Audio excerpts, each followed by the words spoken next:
Eliminate your cable bill forever. TigerStream promotes free thought and free speech. Your promo code is in the description. While Democrats continue to let the fake news of the Trump admin Russian ties simmer on the back burner and turn their focus on the commander-in-chief as an instigator of racial hatred who doesn't disavow violence fast enough, a member of their own ranks promotes even more violence. Maria Chappelle Nadal, a stinking Democratic senator for crying out loud, from the state of Missouri, verbally expressed her wishes for the death of a sitting president. And since this is coming from a black woman toward a white guy, should we pick up our signs of protest, surround the Missouri State Capitol building, and act outraged at the apparent racial overtones of such a wish? Isn't this to be construed as black supremacy rearing its ugly head? With 5 written words, one of Missouri's most controversial state lawmakers sparked a U.S. Secret Service investigation, potentially endangered her own political career, and flung St. Louis squarely into the middle of the media-spawned, raging racial political debate in the wake of the unrest in Charlottesville, Virginia. During a morning Facebook exchange, bloodthirsty Maria wrote, "I hope Trump is assassinated." And of course, because she's one of the darlings of the left, Zuckerberg and his social media Gestapo turned a blind eye to it. Compared to this kind of statement, my Facebook comments are milquetoast, and still they've gotten me temporarily banned more times than I can even remember. But we've seen this crap so many times, we know how the game works. Besides, how stupid do you really have to be to make such a lame-brained public statement? Can people who are senators really be that stupid? Wait, don't answer that question. And as much as I'm against the left-right paradigm, you better believe all hell would have broken loose if some white Republican said that about Obama during his national debt increasing, individual rights trampling presidential reign. Yeah, she quickly deleted her post, but not quickly enough. By mid-afternoon, the political verdicts of her own party were rolling in. Senator Claire McCaskill said, "I condemn it. It's outrageous, and she should resign." Representative William Lacey Clay said, "Calling for the assassination of the president is a federal crime. She's an embarrassment to our state. She should resign immediately." Missouri Democratic Party Chair Stephen Weber said, "The party will absolutely not tolerate calls for the assassination of the president. I believe she should resign." Missouri Senate Democratic Caucus leader Senator Gina Walsh said, "She should be ashamed of herself for adding her voice to this toxic environment." You know what I say about these reactions from her own party? Window dressing. That's all it is. It's almost like because of what they said about Trump's slow reaction to Charlottesville, they're in this contest to be the first ones to disavow evil as soon as they see it. But coming from them, it's like the ultimate in covert virtue signaling. And remember, these people are professional parasitic politicians. You'll always know when they're lying when they open their mouths. In an interview, foot-in-her-mouth, red-faced Maria acknowledged she wrote the offending line on her personal Facebook page in response to another commenter before deleting it. She told the Post-Dispatch, "I didn't mean what I put up. Absolutely not. I was very frustrated. Things have got to change. It was in response to concerns that I'm hearing from residents of St. Louis. I've deleted it, and it should have been deleted. But there is something way more important that we should be talking about." More important than calls from a senator for the assassination of a political leader?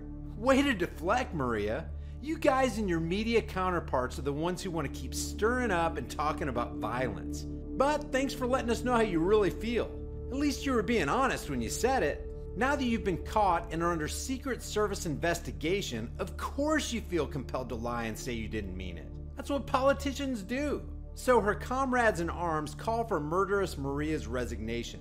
What's her response? "I am not resigning. What I said was wrong, but I am not going to stop talking about what led to that, which is the frustration and anger that many people across America are feeling right now."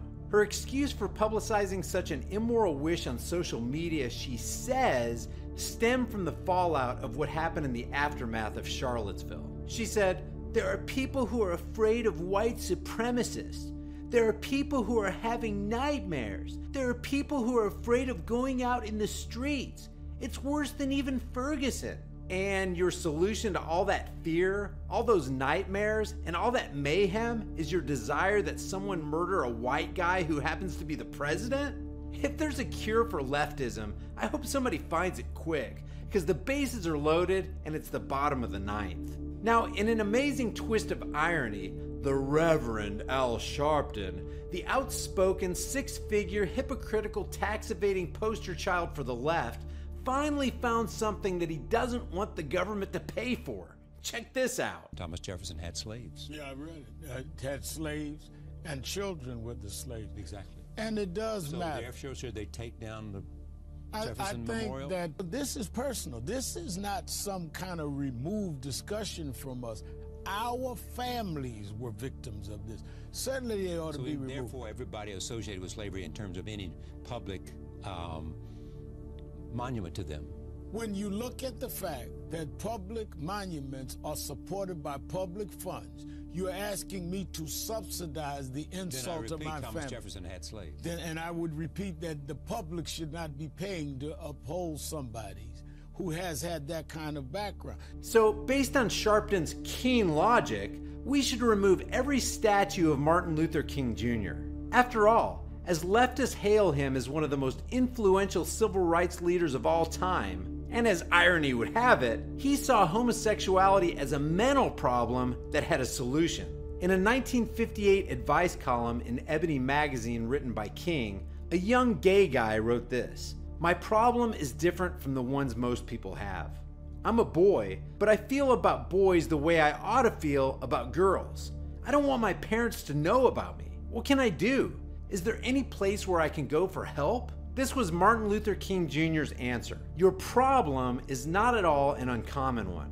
However, it does require careful attention.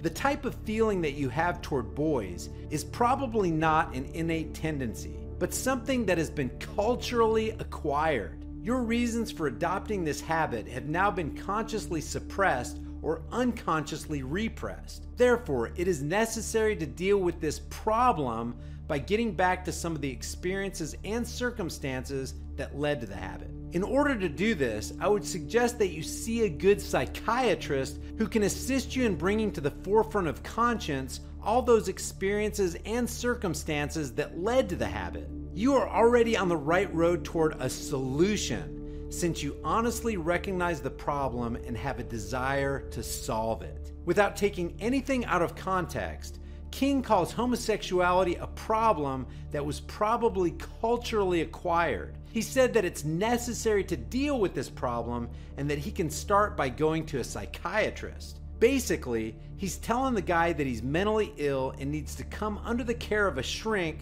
to deal with that mental illness. So, leftists, we'll be waiting for you guys to call Martin Luther King Jr. out on his obvious homophobia and look forward to your demands that all statues fashioned in the likeness of King be taken down as you remove the statues of other intolerant, bigoted men. I mean, because equality, right? Guys, if you enjoyed this video, give it a like and share it with others. If you're new to the channel, hit that subscribe and notification button and you'll be alerted when I upload new videos. Today's shirts for the day are Truth, the new hate speech, Truth is treason in the empire of lies, and Macbeth, eat fast, die young.